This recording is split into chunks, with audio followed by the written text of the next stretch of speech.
Hello, welcome to episode, this is the next episode of Currency. Depending on if I upload the first one, which I still haven't decided on if I'm gonna do or not, but this is the next episode. Maybe I'll upload it, I don't know. If I'm in a good enough mood.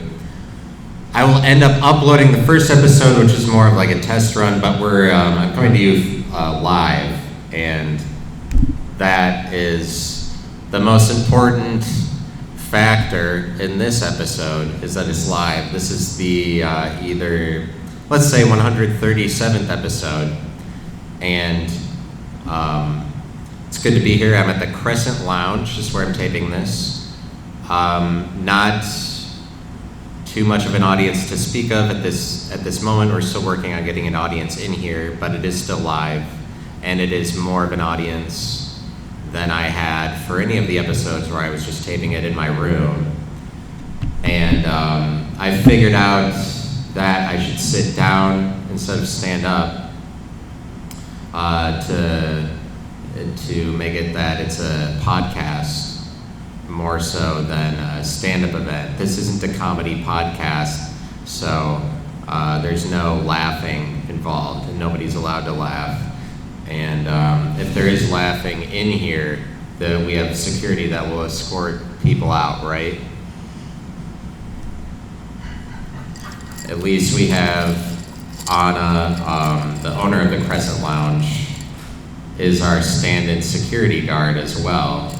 And so if people start laughing, because it's not a comedy podcast, and like that's not what it's about. And so it's more important for me to establish what this is about than that people would think that they can have a good time or whatever, not take it seriously.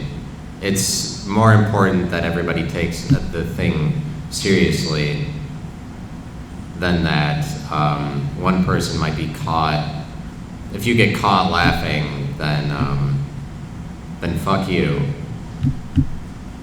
No laughing anywhere. Not on this podcast. If it was up to me, no laughing for anyone. I'm tired of laughter. Tired of people's laughter. And that's what we're on here to prevent that. This is a message from the state. And I did work for the government for 7 years, and we worked to stamp out laughter in the name of defense. It's better to defend yourself or whatever. The United States makes it that nobody in the world should laugh. Afghanistan, you thought that you could make some jokes about the United States, come over here with like 9/11 and whatever. Yeah, well, good luck with that. We made it. We have military installations all over the world to ensure that people in the world aren't laughing. But I wanted to talk about a story, something that happened to me, which was that I was eating some almonds. They were honey roasted almonds, and they were pretty good.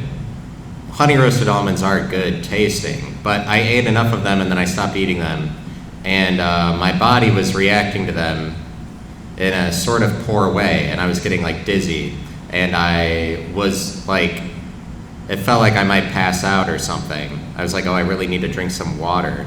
I didn't know what the problem was. But pretty soon I linked the problem to that.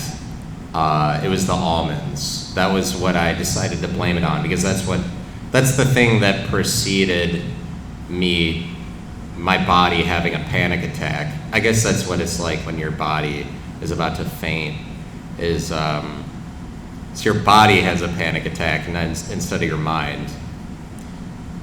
But I was like, oh, it must have been the almonds. I mean, that might have been a little presumptuous of me. Regardless, I decided to follow that train of thought. And I was like, this has happened to me before, where I ate some cashews and my body, because it was like I was eating these almonds, it felt like my system was being shocked. Shocks were going through my system as a result of this. And my thought was, I wonder if almonds are poisonous the same way that like cashews are. Because what I know about cashews is that they pick them from like from cashew trees, which are poisonous. And so in my mind, I'm like, there's got to be something poisonous about cashews, even though people say that they're safe or whatever. Even though people say they're safe, I'm like, there's probably some low amount of it that's poisonous. And look it up, it is that way. But anyways, I was like, I wonder if almonds are also poisonous. And I looked it up, and they are. If you eat almonds, your body breaks it down into part of what it breaks it down into is cyanide. And so then your body just has to ingest cyanide because that's what it breaks almonds down into, apparently. And it's poisonous to dogs and cats, but not to, like, humans can eat it, I guess. Even though it is sort of poisonous. But what I found out was that you have to like roast almonds in order to make the toxicity go down, or you have to like cook them, you have to do something to them. Because if you eat raw almonds, it's like poisonous. And so my instincts were correct, is the important part of the story. Is that I was like, I wonder if almonds are poisonous, and then they were as a result of me having problems eating almonds. But I think about the Ohio State, and it's like, Ohio State, the state of Ohio. And Ohio State football plays at Ohio Stadium. And they don't play at Ohio State Stadium, but I guess it's Ohio State is a way that they could go. It's a way that they could go with it. The Ohio State Buckeyes, but also they got everybody to call their stadium the Horseshoe. That nobody knows that it's Ohio Stadium. It's just it's a factor of undefinability that they are capitalizing on. That they're using to help themselves out. It's undefinable that your stadium you play in is Ohio Stadium, but you got everybody call it the Horseshoe. But the point that I'm making is Buckeyes are a poisonous nut. And like a lot of nuts are poisonous. And so it makes sense that there's this rise in nut allergies across the world. Across the nation. It's like people complain because Gen Zers or whoever it is, all of the kids nowadays have nut allergies. But for some reason, this is something that people complain about. I don't know why. I don't know why they complain about it. Not that the complaining is the bad part. People complain that there's a rise in nut allergies. It does have something to do with like people are choosing to be sensitive about it. But what I found out is that I looked at pecans as well, and those are also poisonous. And so it looks like a lot of nuts are poisonous. And so it makes sense to me that there's a lot of nut allergies. There's probably just a rise in nut allergies as a result of more awareness for what nuts do to people. Or it's like people are just being sensitive to the effect that nuts have on their bodies.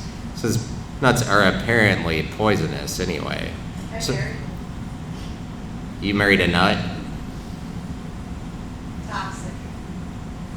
Yeah, they are toxic, and it's the toxicity that does it for people. But it's interesting that it's like people are like, oh, we're allergic to nuts, but they don't mention that how come it's not ever that nuts are really poisonous? People make it that they control the narrative. Humans are like, oh, we're allergic to you, nuts. It's not the nuts. People don't stop to consider that nuts are allergic to us, maybe. But the people want to make it, because nuts are poisonous to humans already. They're already doing their thing. But since humans are so dominant, obviously, over nuts, to the point that they just make it this commodity, they commercialize nuts. Like at this point, humans just care to make money off of nuts, but they control the narrative of nuts so much that they're just like, oh, we're allergic to you. even though nuts are doing quite a bit on their part to be poisonous to humans. Just give nuts some love, I guess, is what part of what I'm trying to say. Mostly what I'm trying to say is that I found out that I'm allergic to nuts. Because I ate nuts and then they are shocking my system. Don't leave nuts out of, but what I wanted to say is that Buckeye is a poisonous nut, and a lot of nuts are poisonous. But I bet if you roasted a Buckeye, I think that that's what I read, is that you can roast a Buckeye and then you can actually eat it. But it's the same with all of the nuts. Like, even if you roast them, it'll just lessen the toxicity. It doesn't mean it's not poison. The thing with nut allergies is that people are being bitches about it because they're like, oh no, not like they just eat a couple nuts and then they back off of it. If you ate a bunch of nuts, then you can build up a tolerance to it. You wouldn't have it as like, then you get used to the poison. It would be like part of what you do. But I get nut allergies because it's really just people validating the nuts and how poisonous they are, and realizing that that is not good for you or whatever. But that doesn't matter. What matters is that Ohio does their nickname is the Buckeye State, and so they're like for some reason their nickname they decided to go with, we're the poisonous nut state. That's what they chose in comparison to all the other nicknames that people have. Like Michigan is the Wolverine state. I mean, most nicknames, people will pick something that isn't so, like, sarcastic, like, but it's not up front, obviously. They're not like, we're the poisonous nut state, but that's what it is. We're like, we're a nut that can't be eaten. I think, you might think that a Buckeye is just a perfectly good nut on the surface, but like that they're putting themselves for like, we're the poisonous nut state. That sounds sarcastic to me. It's kind of like a joke that they're playing on the entire nickname game for nicknamed states. But you look at some of the other nicknames, like Wisconsin, the Badger State, is Wisconsin, the Badger State. That's just straightforward. But I want to relate it to the way that their football teams are. I'm talking about undefinability. And Ohio gets ahead. Like Ohio, the trope is that people like winners, right? In Ohio, or like people in Ohio like to be winners. And so they produce a lot of presidents and whatever, and they get ahead in a few different ways. And part of what makes you a winner is having an undefinability factor, where you're like, your nickname is something that's kind of deceiving rather than that it's like straightforward. Like Wisconsin, the Wisconsin Badgers don't win as many football games because their mascot is straightforward. Like, we're the Badgers. They're just kind of letting it all hang out. And it's just like the Badgers are, like a badger as an animal is, I think for a long time people didn't exactly know what that was, and so that helps. It helps Wisconsin if people don't know what badgers are, but then the internet came along and like badgers became a phenomenon at some point. But those like, this badger doesn't give a shit, like YouTube videos where people are showing badgers the way that they act in like National Geographic or whatever. But anyways, what I'm saying is Wisconsin doesn't win as many games as Michigan because Michigan are the Wolverines, and Wolverines are a more undefinable animal. I feel like Michigan wins more games because people don't know what a Wolverine is. Like the actual animal is kind of like a fisher, that kind of animal. People don't know what a fisher is that much either. People less know what a Wolverine is than they know what a badger is. And because of that, Michigan wins more games. But like a Buckeye, like a poisonous nut, I don't know. That's just shrouded in Like, people don't know that it's a poisonous nut, and people don't know that the nickname that they're playing is kind of like a joke on nicknames. But it's just that whenever they came up with these mascots,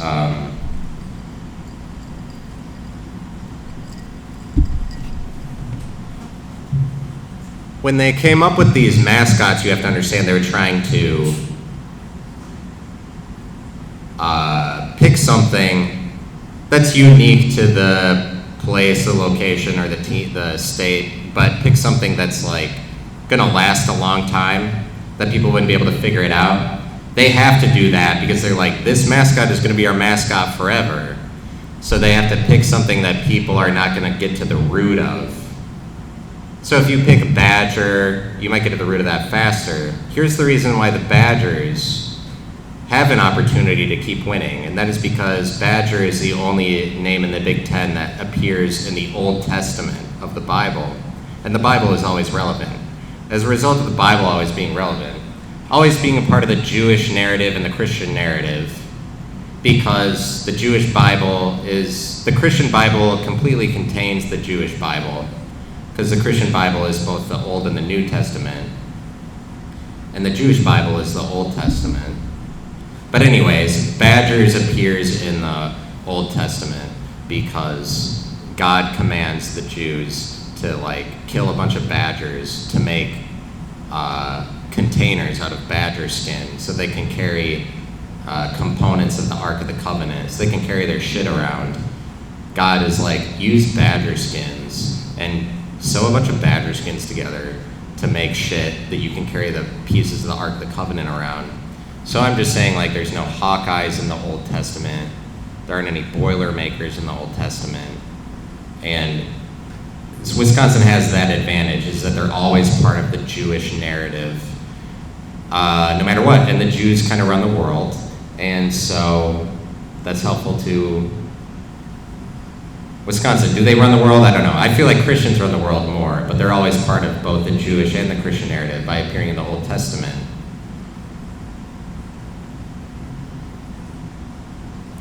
And so, but when they pick these nicknames like the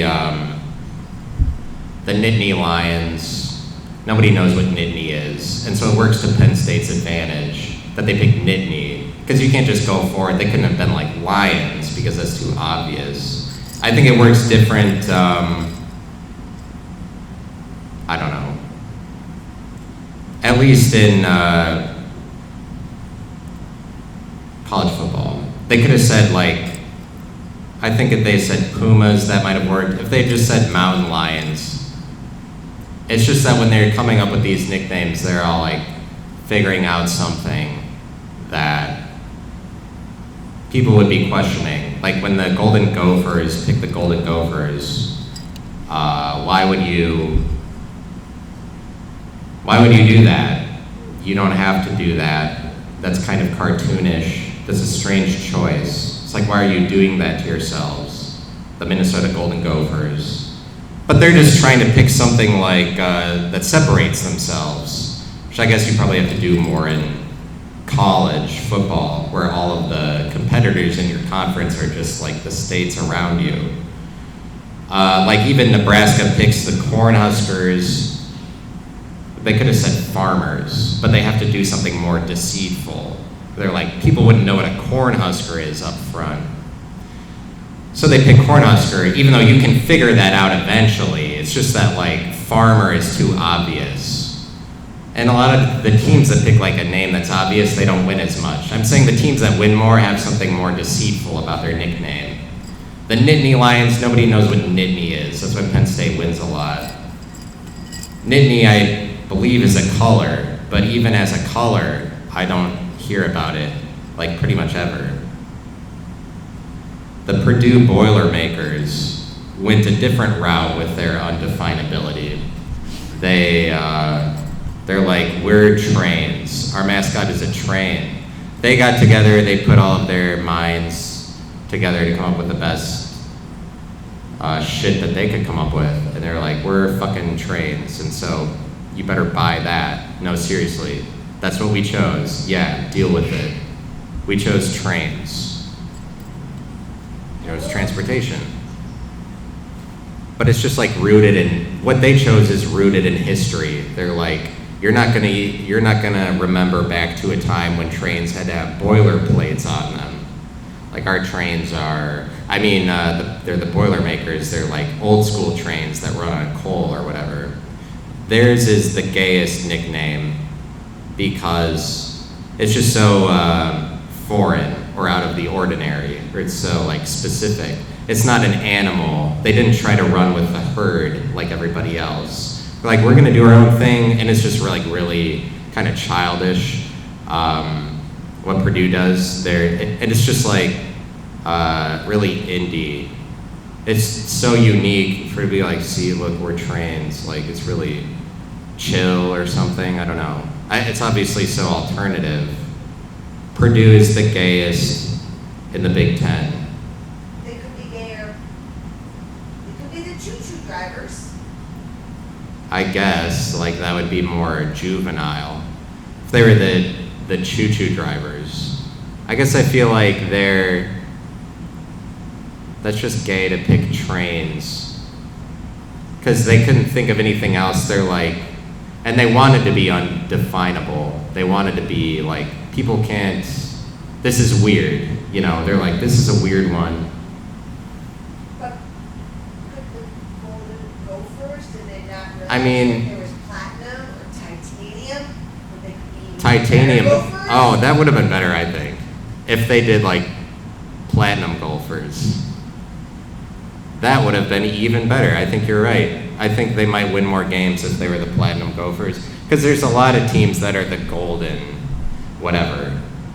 The platinum would have been a whole new level, and it would be such a joke on everybody that it's like, it's just funny, and people would actually like it. Golden gophers, it's like you're taking yourself a little seriously. The platinum gophers, I guess they can change it at some point. The platinum, but it's like the golden gophers are, what is valuable about it is my question, is how many gophers are made of gold? Because the thing is that people don't like gophers, obviously. It's part of the joke that they're playing. They're like, oh, we picked like one of the most unthreatening animals that literally just it's running away anytime that you see it. Anytime you see a gopher, it's just running away, and it's this tiny, sort of insignificant animal that people don't think about. Minnesota's like, oh yeah, they were being ironic like Purdue and picking the gophers. Like, see, gophers. But the thing is that, how many gophers do they mean? Because if you had 1 million, the only time that people would like a gopher is if it was made of gold, really.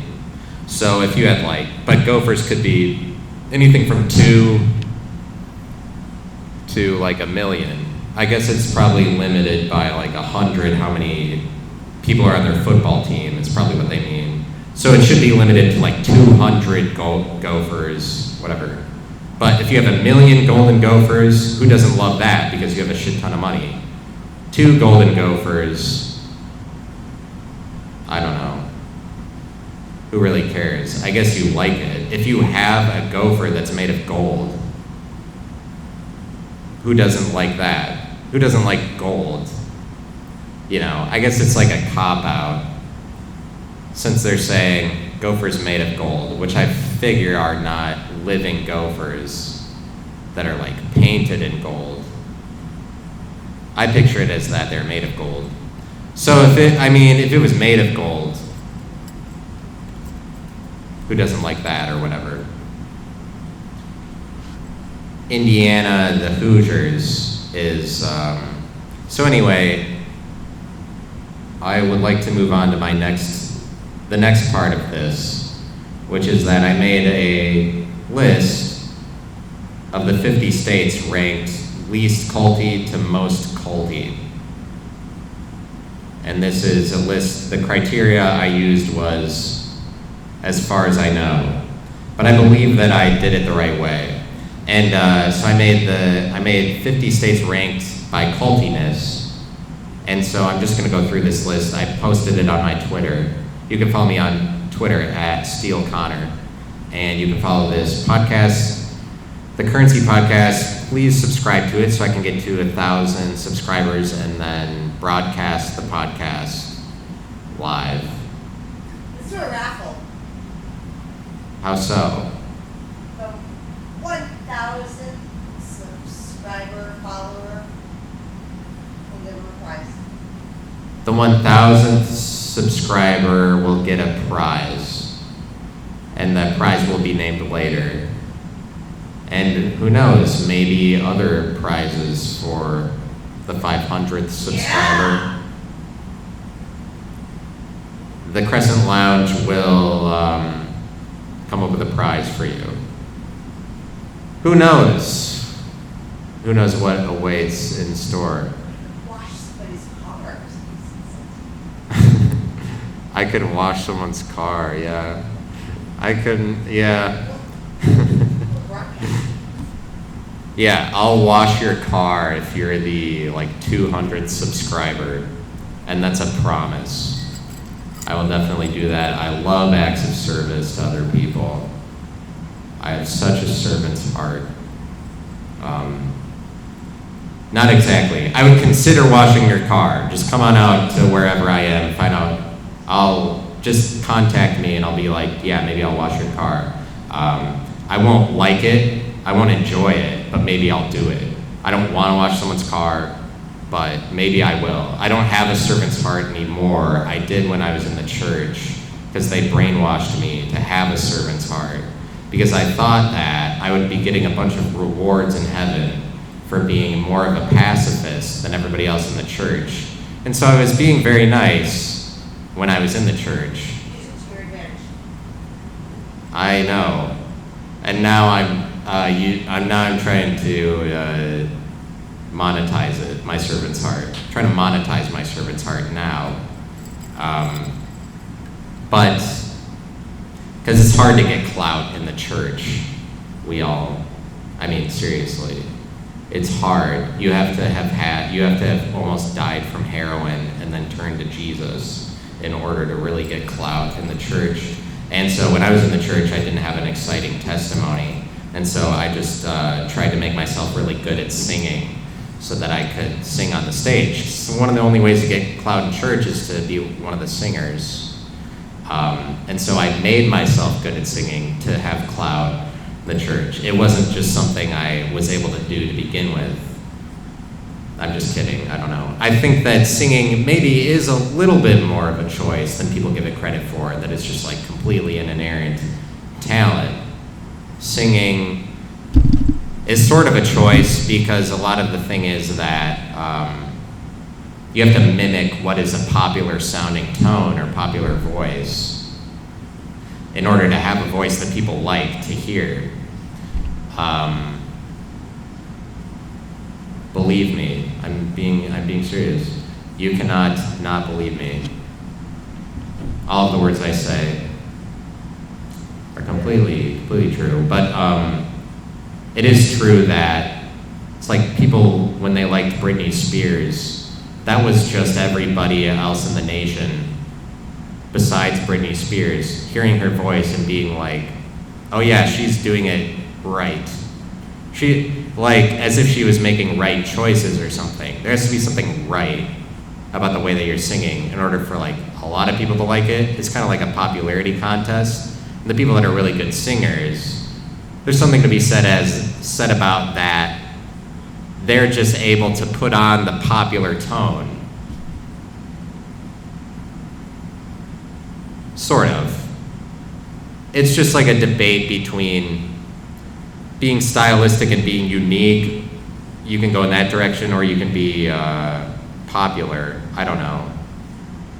But it's not, but Britney Spears had a unique voice, whatever, I don't know. Imagine you gave birth to Britney Spears. You were her parent. You're like, oh look, I have a Spears here. We're gonna call her Britney. She shall be called Britney Spears. You knew about it before anybody else did. That would be funny. That you would envision that and then it became this thing or whatever. Okay, so I'm gonna go over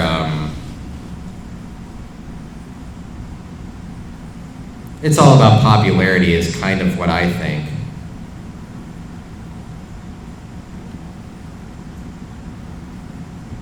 It's popularity, but not completely, because there's a lot of like government regulation. There's a lot of powers that be that would make it that it's not a true popularity contest, like completely honestly. I think it would be better, almost, maybe, if it was a true popularity contest. Like YouTube doesn't reward the people that are already on the bottom. I'm saying that, imagine if YouTube just circulated everybody. They don't. It's not a true popularity contest because the people that are already ahead get all of the press, get all of the visibility. It's hard to get visibility when you're on the bottom. So it's not like it's completely open. I mean, it sort of is. Is the American dream real, or whatever it is? So anyways, I want to talk about the top 50 cultiest states. And I wanted to discuss it live at the Crescent Lounge,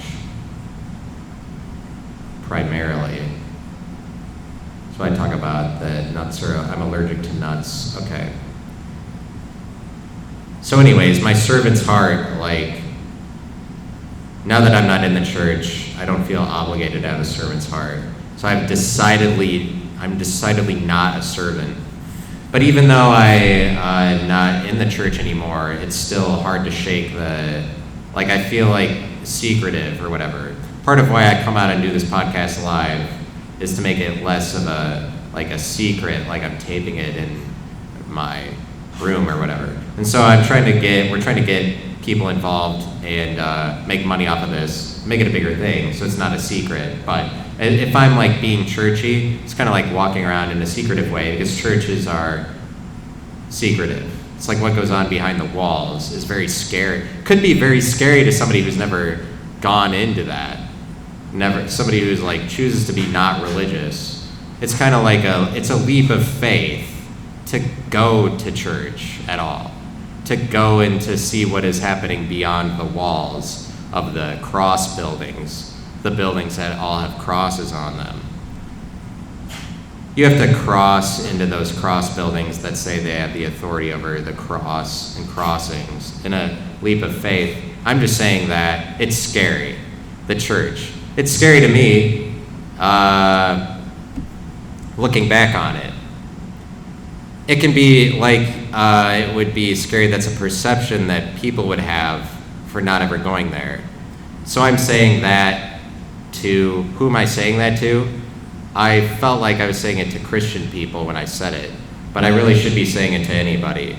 I'm just trying to make that divide between Christianity and the secular world less of a divide.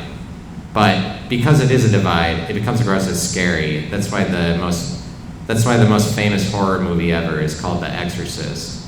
And it's about, the exorcist is a Catholic priest. That's because the church is scary to people. I'm saying the secular world has deemed The Exorcist to be the scariest movie of any.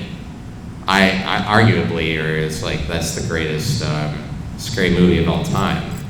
But I mean, I don't want to get too serious or whatever. This isn't a comedy podcast, but I might have to make it one to go live, as far as at the point that there's an audience. But like, I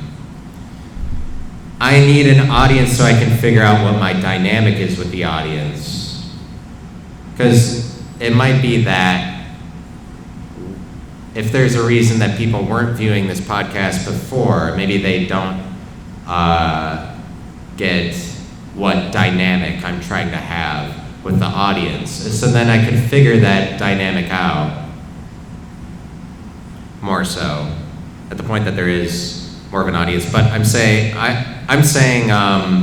the reason I bring it up is because I just like the idea that there's always a dynamic, is something I've been thinking about recently. That there's like a dynamic between two people, even if it looks like it's going horribly. Like maybe the audience would bully me, But I don't think that that would be the case. The only time that I wanted to be bullied was when I was in the Christian church. And then once I left, I didn't desire to be bullied by anybody anymore. So I don't have any evidence that bullying would be something that I would want from an audience. But what I'm saying is, it could turn out that way. That my dynamic with an audience, or just with a general average other person, is that they bully me. Because if that is the case, it's not like that's bad. That just is the dynamic that results. I'm saying bullying has its place in society. And it's funny when there's anti-bullying people that you see, or they like have a stand-up outside of a gas station or a grocery store. Like the anti-bullying whoever wants your signature for some shit, or whatever. That there's the anti-bullying committee. I disbelieve in the anti-bullying committee. I feel like those people are just trying to be bullies to bullies. And that there's no stopping bullying. Because the anti-bullies are just trying to go above bullies. Like, were those people just bullied when they were kids or whatever? The people that do the anti-bullying committee. Why would you need to go into bullying? Because the thing about bullying is that it takes two, I would say. The person getting bullied gets benefits from that, for having this relationship where they are particularly picked out or whatever. That they're like, the bully chooses them. Maybe that's what they wanted. I don't know. It's probably not what they wanted, but I'm saying if you get bullied, that was something that was in you naturally. It's a character trait, it's a characteristic. And it's really like people that get bullied have that same character trait as the bully, where they could become the bully later on. And that's what the movie Bully is about, if you've ever seen that movie. Which is one of the greatest movies ever. It's called Bully. But in that movie, spoiler alert, the protagonist who gets bullied becomes the bully in the end. And that's to say that bullying is within people. But that's an aside. And so I'm like, I don't think that I would be bullied by the audience, because I don't really desire that. Like when people speak to me in a condescending tone now, I just find it to be kind of unacceptable, because like you know that that's not enjoyable for me. And so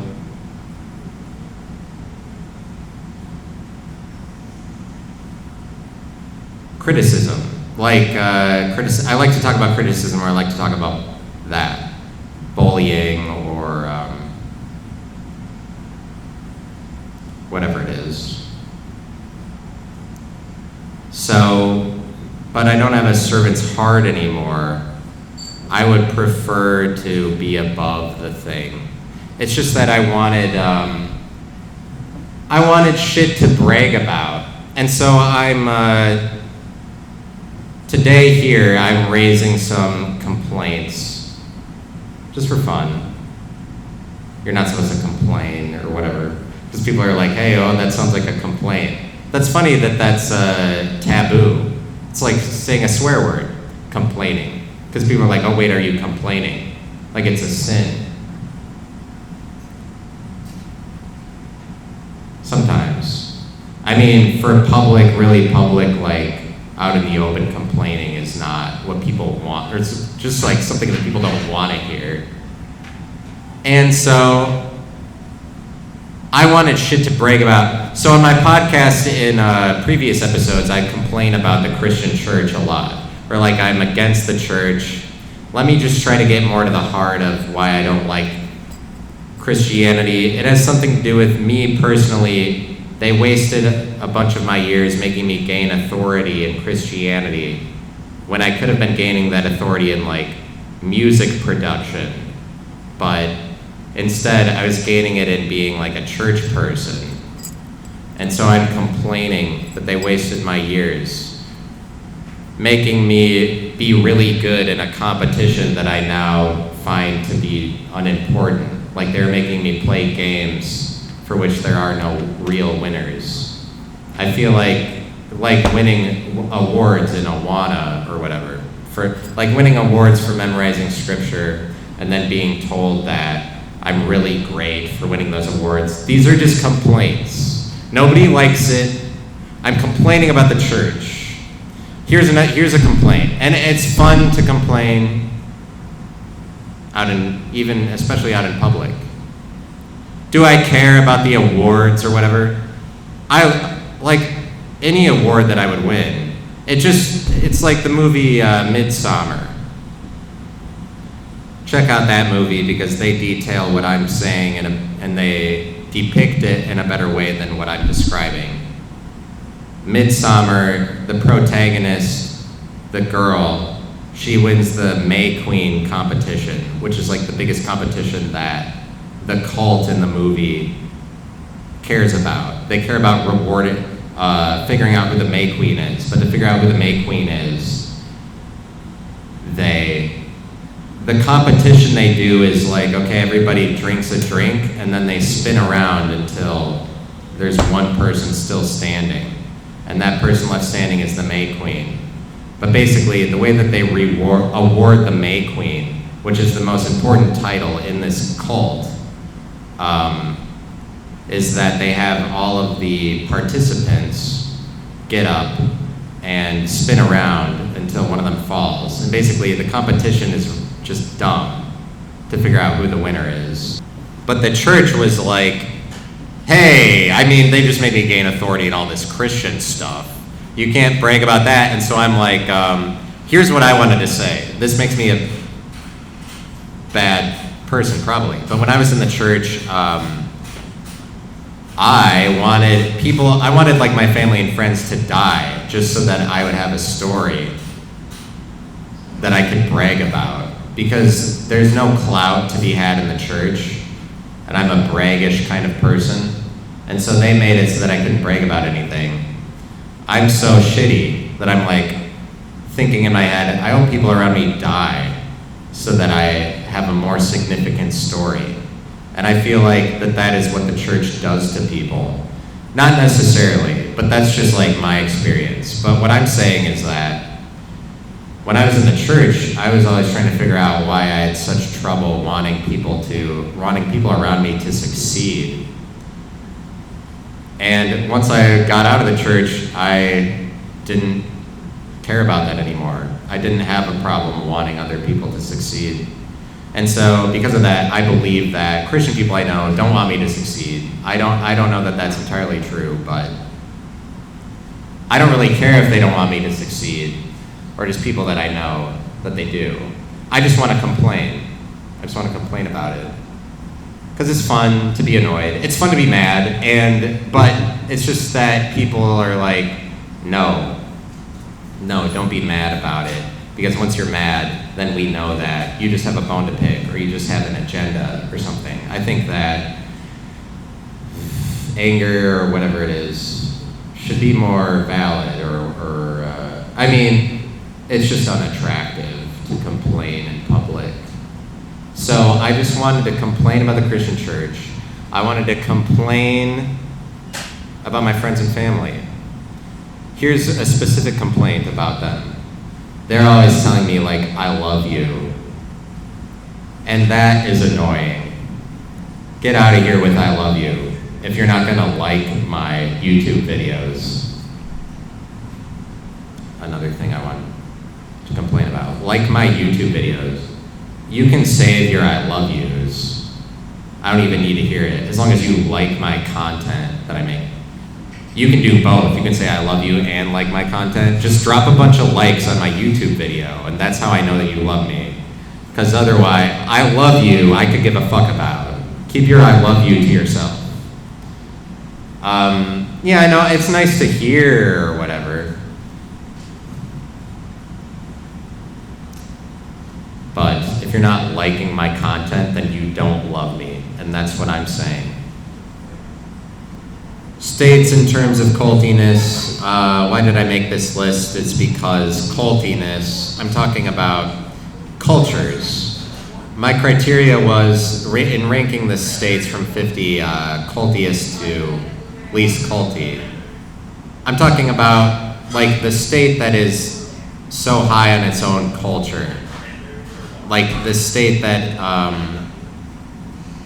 is the highest on its own culture, because it's a list about kind of the most cultural states, the states that think their cultures are important. From top to bottom, the cultiest states. And so number 50 is South Dakota. And so I'll just kind of like go over it and summarize it for you. The least culty state is South Dakota. It's because it's number 50. It's because their culture is really compromised by tourism. Like South Dakota is so low in culture that the United States, like federal government, decided to dump all of their shit in South Dakota. Like, we're gonna make the president's monument over here, all over in South Dakota. And just like tourist attractions that have to do with the government nationally or the United States get dumped in South Dakota because we decided that this land doesn't have a culture enough in and of itself. So the Dakotas are really low. I have North Dakota 48. The reason I have North Dakota above South Dakota is because South Dakota is so compromised by tourism, is mostly it. North Dakota stands on its own more than South Dakota, but it still has like low cultural value. It's not very culty. Because, I mean, they're also compromised by tourism in a way, because one of the things I think about with North Dakota the most is fracking. And fracking just draws people from all across the country. I guess I don't know if that's still going on. That the fracking industry, like the fracking boom, when that happened, a bunch of people were going to North Dakota that weren't from North Dakota. So that's like one of the defining things about North Dakota, is that it has a bunch of people that aren't from there. So their culture is compromised in that way, but more importantly, North Dakota and South Dakota are just kind of subsidiaries of Minnesota. Minnesota is already not the cultiest state ever, but that North Dakota and South Dakota are beholden to Minnesota makes them less culty, less cultural. They're always dependent on that, because they don't have any like major sports teams. I don't really know.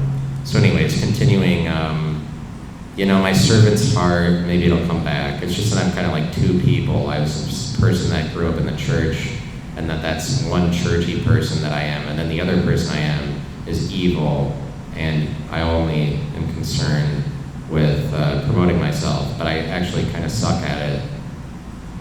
But we'll improve that over time. It's just that the church makes me screwed, because I only grew up learning to be churchy, but now I gotta find an audience, and my skill set, I didn't grow up becoming somebody who would find an audience, but now I gotta become somebody that is that. So I'm just complaining that the church, whatever. So the 50 cultiest states, like Hawaii is pretty culty. I have it at 35. That's the one that would be a big debate. Do you guys think that Hawaii is a culty state?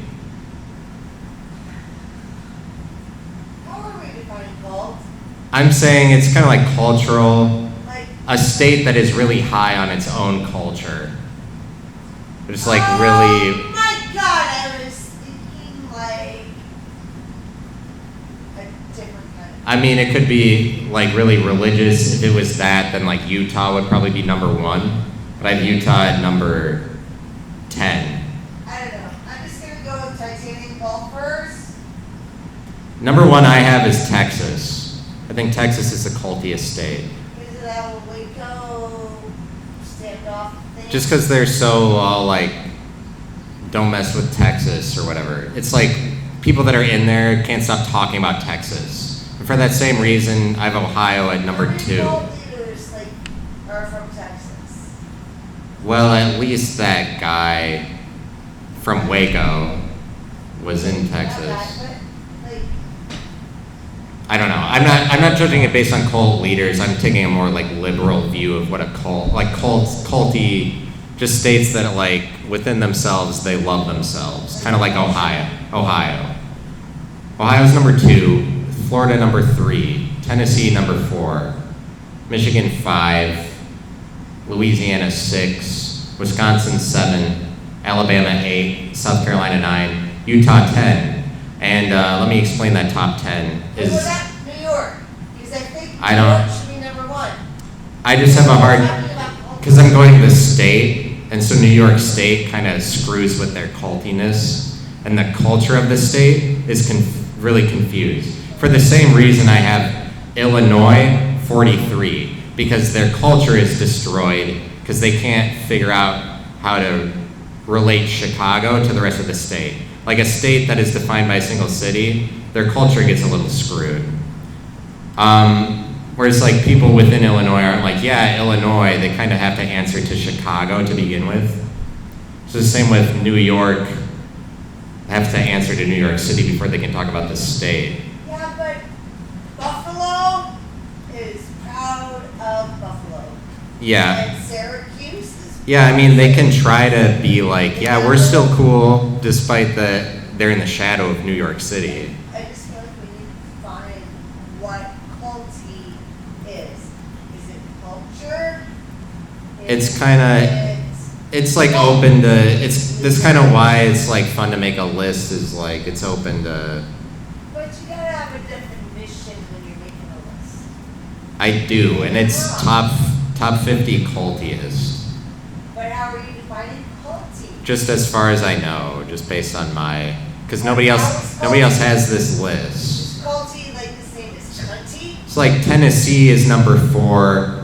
It has to do with like religiousness. I have a lot of states from the South near the top because they are so high on their own state, or they have a lot of passion. Like Alabama, I have at number 8 is mostly just because of the football team, because they're so culty about the football team. Alabama.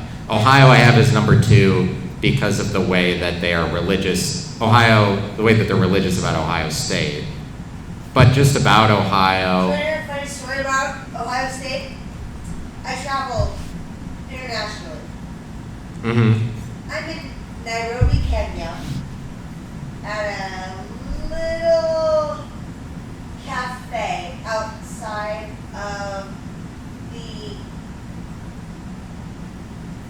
place where they're captively breeding Rothschild giraffes that are highly endangered, that captive breeding program. And we go to a little cafe, mile and a half or 1,500 kilometers from the giraffe sanctuary. Mm-hmm. We yell out, OH! Yeah. We're in Nairobi, Kenya. And from the other side of the cafe, we hear, IO! Wow. Yeah, Ohio has a lot of pull like that. That's why when Ohio State games, Gus Johnson, who's like a famous broadcaster, he'll say the world famous Ohio State Buckeyes. D! Yeah, because they're kind of like famous like that, I guess. So how are we defining cult? I don't know. I have Ohio as number 2. Do you think that that's fair? I only have like a little bit of time before the space I cleared runs out. I don't know how we're defining culty. Okay. Is it culture? Does that sound right to you? Ohio State is the second cultiest state? No. I think if we're talking about serial killers, maybe Ohio. Ohio is kind of like a little bit of a Florida, the Midwest, where there's like a lot of like true crime stories that come out of here. You really have to In Florida, I have a number 3. Not that that is necessarily part of it. It's just people, it feels like, I mean, whatever. All I'm saying is, I feel like I need more definition of My criteria is like, I consider the football teams like Alabama, they're really all about Alabama football in Alabama, where they like worship them, but that it has the Alabama name. Like, that you're gonna worship your college football team that has the name of your state as unity, as support of like unity for your state kind of makes you culty. But also like religiousness factors in, but people that wear their state on their clothes all the time, or like, because people in Wisconsin, they don't have anything else to go off of. They always just wear Wisconsin. Wisconsin should be like right up the top 10. Yeah, I have it as number 7. Kind of because of like the cheesehead thing. And people in Wisconsin always wear Wisconsin sweatshirts. Like, they are shitty in terms of fashion. They don't have anything else to go off of. They're like Wisconsin. We just go with Wisconsin because And I'm, Packers. yeah, well, the cheeseheads is because. So I will be wrapping up the episode now. Sorry, Matt. My top 10, number 1 is Texas. I can continue talking about this list in the next episode, but thank you for tuning in. Follow me and subscribe on the YouTube. 1,000. I gotta get to 1,000 so I can broadcast live, and thank you very much. Big shout out to the Crescent Lounge for hosting me as I host this event. Goodbye.